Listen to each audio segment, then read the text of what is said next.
அத்தனை செல்வமும் உன்னிடத்தில் நான் பிச்சைக்கு செல்வது எவ்விடத்தில் வெறும் பாத்திரம் உள்ளது என்னிடத்தில் அதன் சூத்திரமோ அது உன்னிடத்தில் ஒரு முறையா இருமுறையா பலமுறை பல பிறப்பெடுக்க வைத்தாய் புதுவினையா பழவினையா கணம் கணம் தினம் என்னை துடிக்க வைத்தாய் பொருளுக்கு அலைந்திடும் பொருளற்ற வாழ்க்கையும் துரத்துதே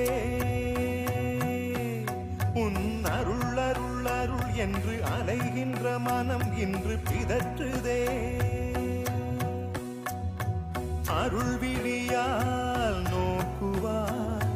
மலர்பதத்தால் தாங்குவாய் உன் திருக்கரம் என்னை அரவணைக்குனதருள் பெற